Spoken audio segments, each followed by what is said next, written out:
Hey Kiddaroonies. So Black Mirror is a lot like a bag of trail mix. There's more than a few delicious chocolates, but there's also a lot of disgusting walnuts. Who the hell actually likes walnuts? What I'm trying to say is that it's really hit or miss, but there's still enough good in it for me to call it one of my favorite TV shows. Since a new season came out recently, I think it's a good time to rank every episode from agonizingly bad to unbelievably rad. I'll include the interactive film Bandersnatch because why not? Alright, let's get this party started with... So you know the movie Nightcrawler? It's such a good movie. Luke Bloom is a really fascinating protagonist, Jake Gyllenhaal really showcases his phenomenal acting chops, the writing is super tense, and the cinematography is gorgeous. Honestly, it's one of my favorite movies of all time. Maisie Day is just Nightcrawler, but not good. The characters are absolutely nothing to write home about, and there's also a supernatural element that is utterly ridiculous and completely comes out of left field. This episode is a chore to sit through. I could genuinely feel my time being wasted while I was watching it. For me, it's a 2 out of 10. Huh. The two Black Mirror episodes I enjoyed the least so far are the only two supernatural ones so far. That's weird. So, yeah, this one isn't very good either. The characters are lame, the stakes are way too high to get invested in. The protagonist fails and the world is destroyed in the ending, so it's not like there's any payoff to the tedious story either. The episode has a comedic tone, but it's like never funny, so it just comes off as awkward. It's aimless and not fun. It definitely didn't end season 6 on a high note. 2 out of 10. Before the extremely hit or miss season 6 came out, this was my least favorite episode. It's just so stupid and boring. The whole episode is just the main character killing a bunch of people to cover up a crime.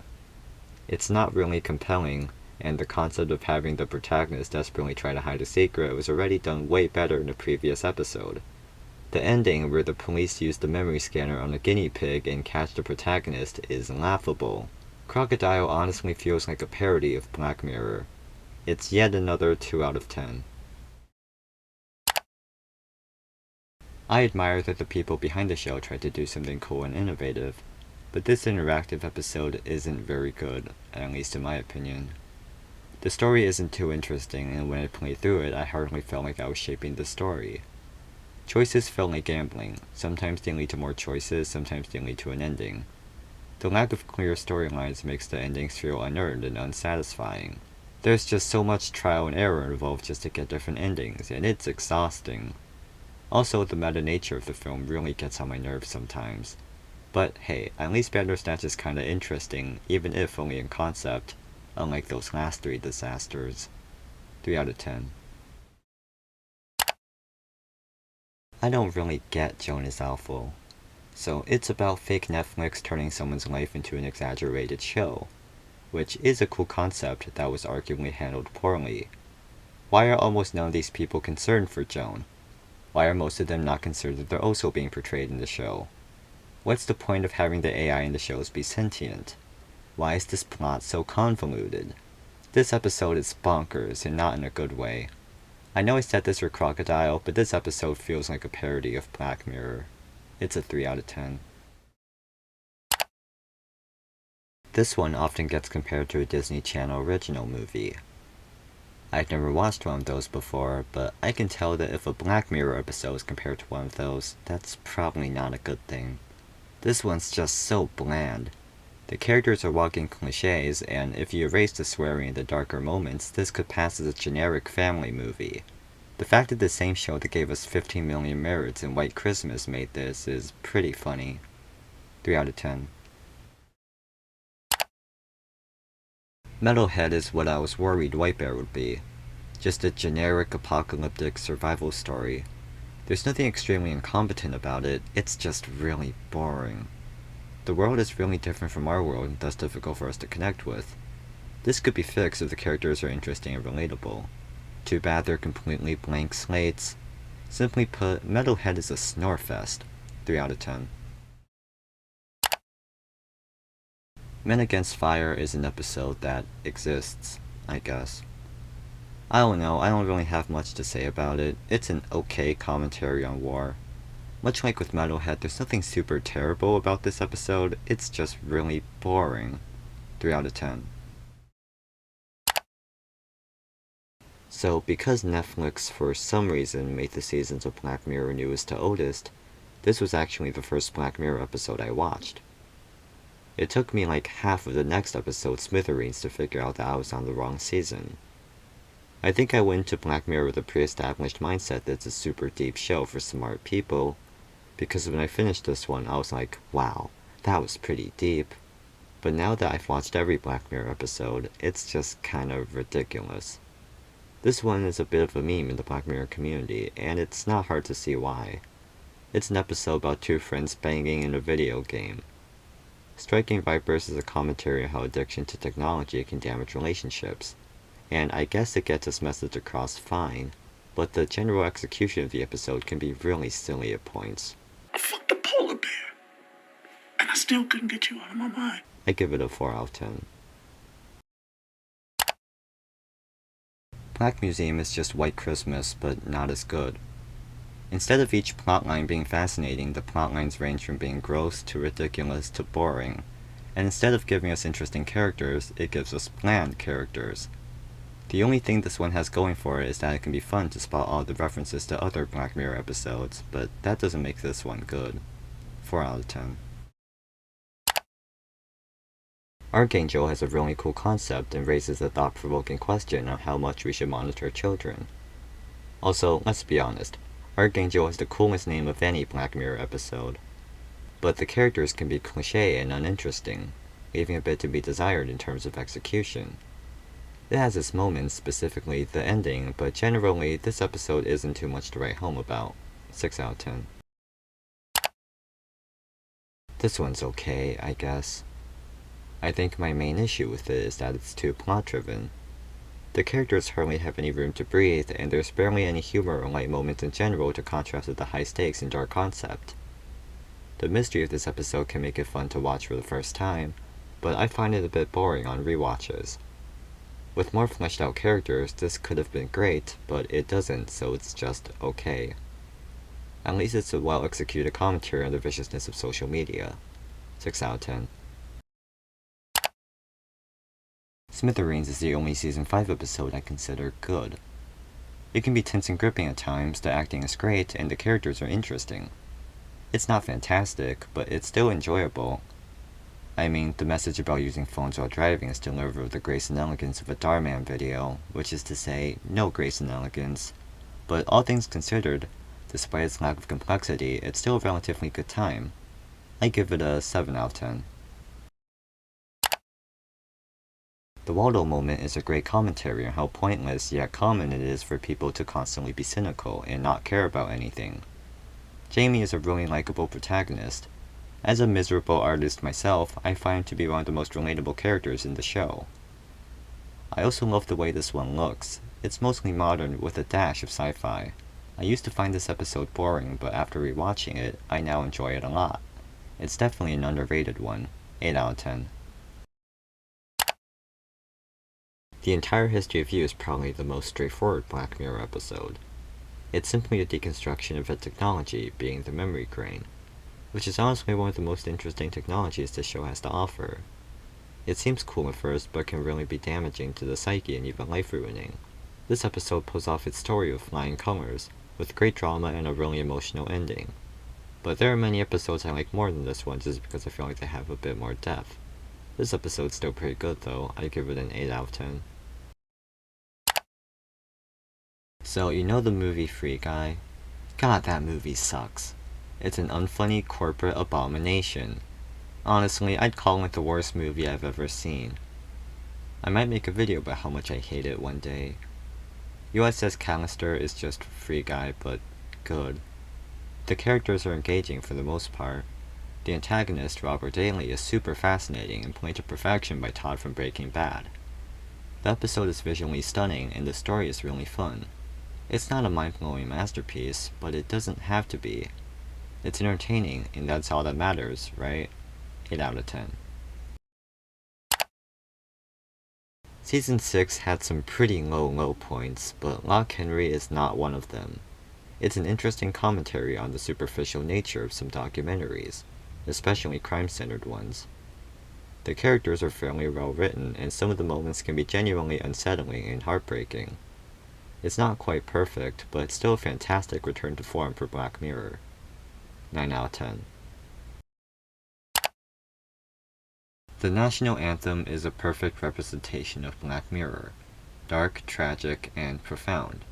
The Prime Minister is forced to have some unsimulated sexual intercourse with a pig in order to save the princess, and when he actually goes to do it, the people are so enamored with the morbidness of that, they don't notice that the princess was already freed by her captor. It's a great observation of how people often focus so much on shock value that they forget what's really important. This was a great way to kick off the show. It feels fitting that the first episode of Black Mirror is the first 10 out of 10 of the video. So from now on, these are all 10 out of 10s, so I won't say the rating anymore, alright? Cool. I did not expect this episode to be this good. I thought that I would just finish it thinking, that was Jesse Pinkman in space. That's kinda funny. But no, Beyond the Sea is genuinely mind-blowing. The characters are so compelling. David's transformation from a sympathetic, grief-stricken character into a jealous murderer makes this episode a serious contender for the title of the darkest Black Mirror episode.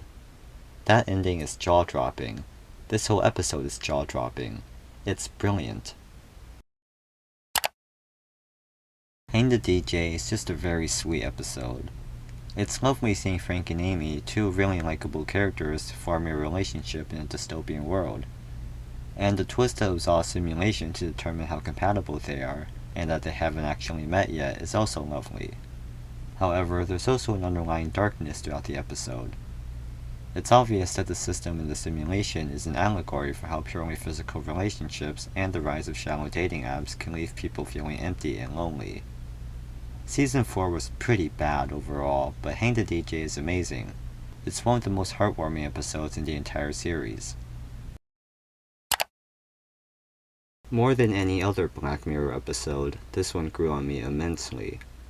The first time I watched it, I was just kind of indifferent towards it, and didn't get why it was a fan favorite. It's not a deep, profound, mind-blowing, or even dark episode, unlike many Black Mirror episodes I love, and I thought that because of that, it wasn't a great episode. Now that I've rewatched it, my thoughts on it have changed a lot. San Junipero doesn't have to be deep, profound, etc. It's simply a fantastic drama/romance story. Kelly and Yorkie are two of Black Mirror's most fleshed out and likable characters. This episode features some of the sharpest writing of any Black Mirror episode. It's not like it's too saccharine either. One of the biggest topics in this episode is death, and it's handled really poignantly.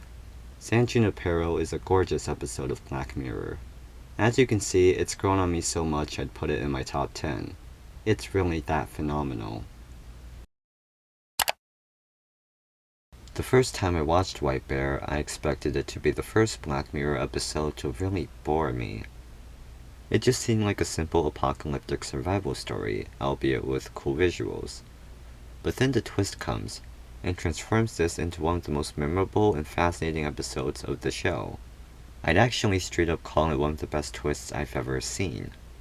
It completely ties everything together and redefines the events we see. The message of this one still rings true after so many years.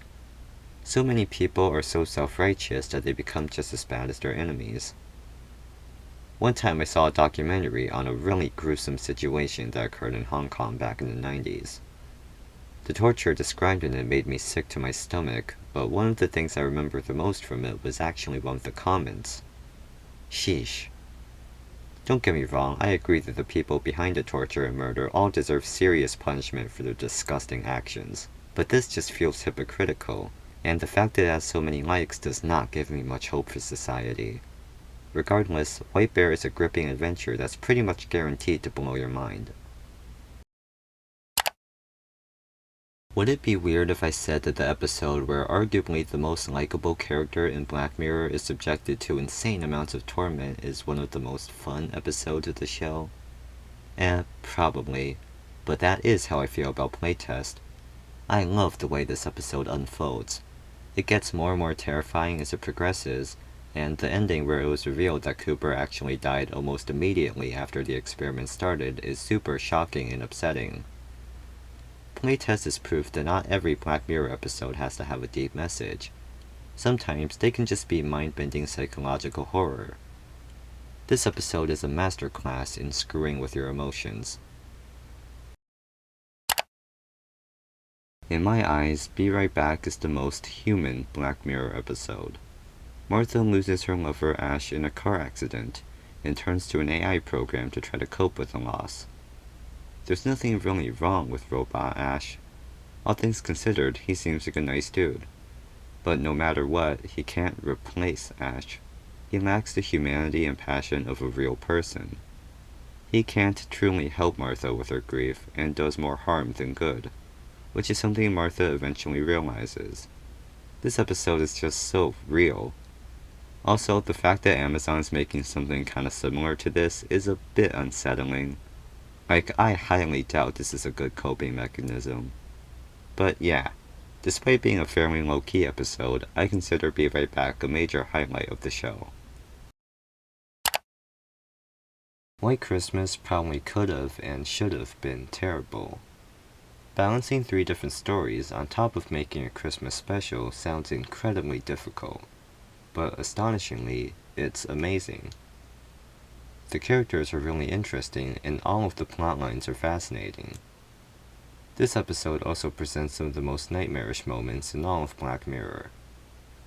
White Christmas is unforgettable. I don't really have much else to say about it. It's just so good that it has to be seen to be believed.